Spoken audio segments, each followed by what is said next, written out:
थिएन। अर्कोतिर मेरो सासू ससुरा मेरो श्रीमान सानो हुँदैखेरि मरिसक्नु भएको रहेछ। उहाँको घर गाउँमा भएको हुनाले घरभन्दा वरिपरि लास्टै झाडी भइसकेको थियो। त्यो ठाउँमा एक्लै बस्नको लागि पनि लास्टै डर लाग्ने खालको जस्तै थियो। तर जब श्रीमानले मलाई विवाह गरेर ल्याउनु भयो त्यस पछाडि भने हामी दुईजना मिलेर 1 महिनासम्म त्यो जङ्गललाई फाडेर एकदमै रमाइलो डाँडो बनाएका थियौँ। अस्ट्रेलियामा खाना खाँदाखेरि जम्मा गरेको भिटामिनले उहाँले मलाई 1 महिनामा नै 2 जिउकी बनाइदिनु भएको थियो। जब उहाँ 3 महिना जति मसँग बस्नुभयो त्यस पछाडि उहाँ फेरि फर्केर अस्ट्रेलिया जानुभएको। अहिले करिब उहाँ गएको 4 वर्ष भयो। अहिलेसम्म पनि घर फर्किनु भएको छैन। अब त्यो जङ्गलको ठाउँमा म एक्लै बस्न त सक्दिनँ भनेर जब म माइत गएकी थिएँ त्यतिखेर मैले मेरो हजुरबालाई भनेर गाउँकै एउटा कामी केटो लगभग 12 वर्षको केटोलाई मेरो घरमा काम पनि गर्छ र पैसा पनि कमाउँछ र पढाइ पनि गर्छ भन्दै मेरो घरमा लिएर आएकी थिएँ। मान्छे त कामी केटो तर उसको शरीर भने हेर्दाखेरि हर्लक्कै 18 वर्ष केटाको जस्तै हाइट बढेको थियो। उसलाई हेर्दाखेरि कसैले पनि 12-13 वर्षको केटा भनेर भन्ने नै थिएनन्। आफ्नो गाउँघरमा त्यो केटाको बाउले आँसु अड्सक्ने काम गर्ने थियो र राम्रो तरिकाले आफ्नो छोराछोरीलाई पनि खाना खुवाउन नसकेको हुनाले अझै त्यो केटो राम्रो तरिकाले सकिएको थिएन। जब उसलाई मैले मेरो घरमा लिएर आएकी थिएँ त्यस पछाडि भने उसले आफ्नो मनले चाहेको र भनेको खान पाउने थियो। त्यसैले त्यो केटाको शरीर त झन् एकदमै मोटाएर मेरो श्रीमान भन्दा पनि लक्का जवान देखिन थालेको थियो। मैले मेरो जिन्दगीमा कहिले पनि सोचेकी थिइनँ कि मैले नै मेरो घरमा काम गर्न लिएर आएको केटाले मेरो श्रीमानको इच्छा चाहना पूरा गरिदिन्छ भनेर। केटो ठुलो हड्डी खाएको र कोदोको ढिँडो खाएको एकदमै डरो रहेछ। म 22-23 वर्षे केटीलाई पनि आमा र बाबा भन्ने बनाउँथ्यो। जब उसको उमेर हर्लङ्की हुर्किँदै गएको थियो त्यसलाई मैले मेरै परिवार जस्तै गरेर पालेकी थिएँ। ऊ सुत्ने कोठाको भित्तामा मैले ठुलो 40 इन्चीको एलसिडी लिएर लगाइदिएकी थिएँ किनकि जब उसले स्कुल बन्द गरेको थियो त्यस पछाडि उसले बिहानको काम गर्ने र दिउँसोमा आफ्नो कोठामा गएर सुतेर रेस्ट गर्ने थियो। त्यतिखेर उसको दिमाग खराब होला र दिउँसोको टाइममा धेरै सुत्ला। यदि ऊ दिउँसोको टाइममा धेरै सुत्यो भने उसको शरीर बिग्रिँदै जान्छ भनेर मैले उसको टाइम पासको लागि ठुलो टिभी किनिदिएकी थिएँ। मेरो एउटा 2.5 वर्षको बच्चा थियो। मेरो बच्चा कहिले पनि मेरो काखमा बस्दाखेरि एकदमै रुने थियो र जब त्यो काम गर्ने केटा आएर आफ्नो काखमा मेरो बच्चालाई लिने थियो त्यतिखेर मेरो बच्चाको आवाज चुप्प लागेर एकदमै मानेर बस्ने थियो। अर्कोतिर म एकदमै मोटाउँदै गएकी हुनाले म कोलेस्ट्रलको रोगी भइसकेकी थिएँ। राति मेरो बच्चा मेरो कोठामा सुत्दाखेरि एकदमै बेसरी चिच्याएर रोएको थियो। मैले मेरो बच्चालाई लास्टै तरिकाले फकाउने कोसिस गरेँ तर मेरो बच्चा मानेको थिएन। त्यस पछाडि जब काम गर्ने केटाले के भएको रहेछ बाबु किन यति धेरै रोयो भनेर मेरो कोठामा आयो र उसले सिधै मेरो बच्चालाई आफ्नो काखमा उठाएको। त्यस पछाडि मेरो बच्चाको आवाज बन्द भयो। मेरो बच्चा मसँग भन्दा पनि बढी त्यो काम गर्ने केटासँग झ्याम्मिन थालेको थियो। त्यसैले त्यो दिनदेखि मैले त्यो काम गर्ने केटालाई तिम्रो रुममा होइन मेरो रुममा नै सुत भनेर भनेकी थिएँ। त्यो दिनदेखिबाट काम गर्ने केटो पनि म सुत्ने ठुलो बेड भएको हुनाले त्यो केटा बीचमा सुतेर मेरो बच्चालाई कुनामा सुताउँथ्यो र म भने छेउमा सुत्ने थिएँ किनकि रातिको बेलामा मेरो बच्चालाई म भन्दा पनि बढी काम गर्ने केटाको एकदमै आवश्यकता पर्ने थियो। जब मैले बेलुका खाना खाने थिएँ त्यस पछाडि मैले कोलेस्ट्रलको औषधि खाएर म कतिखेर निदाउँछु त्यो पनि मलाई थाहा हुने थिएन। जब मेरो श्रीमानले रातिको 121 बजे फोन गर्नुहुन्थ्यो त्यतिखेर उहाँले मसँग एकदमै रमाइलो कुराहरू गर्नुहुन्थ्यो। उहाँले गरेको कुराको रिप्लाई नदिने भने गाली गर्नुहुन्छ भनेर मैले पनि उहाँले मसँग जिस्किँदाखेरि म पनि एकदमै मस्किएर जिस्किने थिएँ।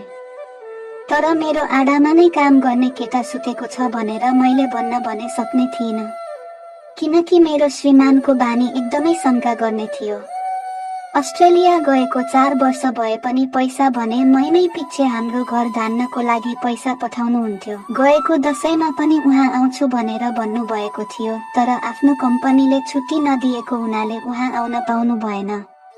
मैले पनि मेरो श्रीमान काम गर्नको लागि त बिजी हुनुभएको हो नि, जति काम गर्नुहुन्छ हाम्रै लागि त गर्नुभएको छ नि भनेर उहाँको सम्पत्तिलाई मैले सम्हालेर राख्ने बाचा गरेकी थिएँ। एक दिनको कुरा हो, मेरो श्रीमानले अलिकति रक्सी खाएर ज्याप हुनुभएको रहेछ। उहाँले भिडियो कल गर्नुभयो र भिडियो कलमा रातिको 2 बजे मलाई मेरो पुतली देखाउन भन्नुभयो। मैले उहाँलाई नदेखाउने हो भने उहाँ कतै बाहिर केटीसँग बिग्रेर हिँड्नुहुन्छ कि भन्ने पिर थियो र अर्कोतिर भने मैले मेरो पुतली श्रीमानलाई देखाउँदाखेरि आडैमा बसेको मेरो काम गर्ने केटा उठ्यो भने के भन्ला भनेर सोचेकी थिएँ। उहाँले मलाई देखाए कि देखाइ भन्ने बनाए पछाडि जे पर्ला त्यही टर्ला भनेर बिस्तारै मैले ओलीको बलङ्केटलाई हटाए। एकछिन पछाडि उहाँले पनि आफ्नो भुन्तुरो देखाउनु भएको थियो र मैले पनि मेरो पुतली देखाएकी थिएँ। हामीहरू दुईजना टाढैबाट भए पनि एकदमै भिडियो कलमा नै मजा गरिराखेका थियौं।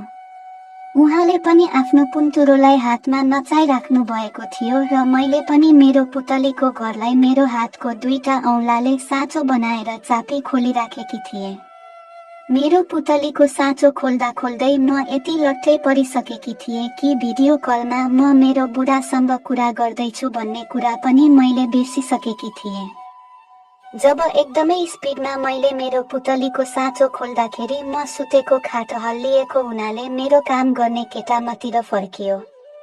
त्यस पछाडि मेरो मनमा पनि धेरै कुराहरू उठेर आयो र आज मैले जे भए पनि यो काम गर्ने केटाको पुन्तुरोलाई खेलाएरै छाड्छु भनेर श्रीमानले गरेको फोनलाई काटिदिए र जब ऊ निदाइराखेको थियो त्यस पछाडि बिस्तारै उसको पुन्तुरोलाई निकाले। त्यतिखेर उसको पुन्तुरो निदाएर नुहाउँदाखेरि काटिएको जस्तै भएर बसेको थियो। त्यतिखेर मैले उसको त्यो सामानलाई देख्दाखेरि यस्तो इत्रुको सामानले पनि किनै मलाई खुसी पार्न सक्ला र भनेर मैले बिस्तारै मेरो हातमा खेलाइराखेको थिएँ। त्यतिखेर हेर्दा हेर्दै उसको सामान यति ठुलो भएर तन्कियो कि जिन्दगीमा मैले मेरो आफ्नै श्रीमानको पनि त्यति तन्केको देखेको थिइनँ। त्यस पछाडि मैले बल्ल मेरो श्रीमान टाढा भएको र श्रीमानको कमी भएको महसुस गरेकी थिएँ। उसको त्यो सामानलाई देख्दाखेरि पैसा भन्दा पनि ठुलो त यही रहेछ नि त भनेर म आफ्नै मनमा कुराहरू खेलाइराखेकी थिएँ, किनकि उसको सामान मेरो हातमा पनि थियो। तर मेरो पुतली भित्र उसको सामानलाई भने लान सकेकी थिइन्। यदि उसको ठाउँमा मेरो श्रीमान हुन्थ्यो भने अहिलेसम्म मेरो पुतलीको कतिवटा घर खुलिसक्थ्यो थाहा थिएन। तर ऊ निदाएको बेला भएको हुनाले उठे पछाडि केही भन्छ कि भनेर मलाई लास्टै डर लागिसकेको थियो। त्यस पछाडि मैले उसको त्यो पुन्तुरोलाई त्यत्तिकै छोडिदिएँ र म आफ्नो साइडतिर छेउतिर फर्केर सुत्न थालेँ। काम गर्ने केटोको पुन्तुरो मैले हातले समाउँदाखेरि उसको निन्द्रा खुलिसकेको रहेछ र म सुत्ने बेलामा एकपटक उसको पुन्तुरोलाई माया गरेर सुतेको थिएँ। जब म निदाउन थालेकी थिएँ त्यतिखेर मेरो पुतलीमा खुजुल खुजुल गरेको जस्तै भयो। उसले त बाहिरबाट नै मेरो पुतलीको साँचो खोल्छु भनेर बिस्तारै म भित्र जागेको त्यो आगोलाई झन् जलाउन खोजेको रहेछ। जब मैले त्यो थाहा पाएँ त्यस पछाडि म पनि बिस्तारै काम गर्ने केटोतिर फर्किएँ। त्यस पछाडि त्यो केटाले मेरो श्रीमानले भन्दा पनि बढी सुख र मलाई आनन्द दिने गरी त्यो राति जब मेरो पुतलीको घर खोलेको थियो अर्को दिनदेखि त मेरो दिमागमा मेरो श्रीमानको नाम हटेर काम गर्ने केटा मात्रै मेरो मन मस्तिष्कमा बसेको थियो। त्यो दिनदेखि मैले उसलाई एउटा काम गर्ने केटा होइन, मेरो सबैभन्दा नजिकको मान्छेलाई जस्तै व्यवहार गर्न थालेँ। ऊ चाहिँ एउटा काँचो केटो भएको हुनाले जोसमा होस गुमाएको जस्तै गरेर उसले मेरो पुतलीको घर खोलिदियो र त्यस पछाडि भने मलाई मालिकनी नै भनेर बोलाउँथ्यो। वास्तवमै हामी नारीहरूलाई धनको थुप्रो होइन, आफ्नो जीवन साथी हमेसा साथमै भएको राम्रो लाग्दो रहेछ। त्यस पछाडि मैले मेरो श्रीमानलाई बिर्सिएर उहाँले कमाएर पठाएको पैसा जति मेरो काम गर्ने केटालाई नै दिनको 3-4 वटा अन्डाहरू खुलाएर मैले मेरो श्रीमानको यादगारहरू भुलाउने थिएँ। उसले पनि मलाई एकदमै खुसी बनाएको थियो। मैले पनि उसलाई राजा भनेर बोलाउने थिएँ, तर उसले भने मलाई मालिकनी नै भनेर बोलाउने थियो। जब मेरो बच्चा एकदमै धेरै रुँदाखेरि हामीहरू दुवैजना पार्कमा गएर खेल्ने थियौं। त्यतिखेर बाहिरका देख्ने मान्छेहरूले तैँले त कति राम्रो भर्खरको छिटो पाएछस् नि त, बच्चा पनि पाइछ सकिछस्, तेरो त जिन्दगी बबालै भइहाल्यो नि भनेर मलाई त्यो केटासँग देख्दाखेरि मेरो तारिफ गर्ने थिए। उनीहरूले गरेको त्यो तारिफले मेरो काम गर्ने केटा मेरो मन मस्तिष्कमा झनै नजिक बढ्दै थियो। जबसम्म मेरो काम गर्ने केटाले मेरो पुतलीको घर खोल्ने थिएन। यो 2-3 वर्षसम्म मैले मेरो आफ्नो हातले नै मेरो पुतलीको साँचो खोलिराखेकी थिएँ। तर सानो होस् या ठुलो होस्, केटा मान्छेहरूले पुतलीको घर खोल्दाखेरि जति आनन्द हाम्रो हातलाई साँचो बनाएर खोल्दाखेरि आउँदो रहेनछ। साथीहरू, अहिले मेरो काम गर्ने केटाले पनि म दिनदिनै यो सानो उमेरमा तपाईको पुतलीको घर खोल्न सक्दिन, यस्तै हो भने मेरो जिन्दगी नै तहस नहस हुन्छ भनेर ऊ पनि आफ्नो घरमा फर्किसकेको छ। त्यसैले अहिले भने मलाई दिनको एकजना केटा मान्छे नभई हुँदैन, किनकि म पहिला जस्ती सोझी छैन, म अब एकदमै बाङ्गी भइसकेकी छु। त्यसैले यदि तपाईहरूले कुनै पनि कुनाबाट यो मेरो भिडियोलाई हेर्नुभयो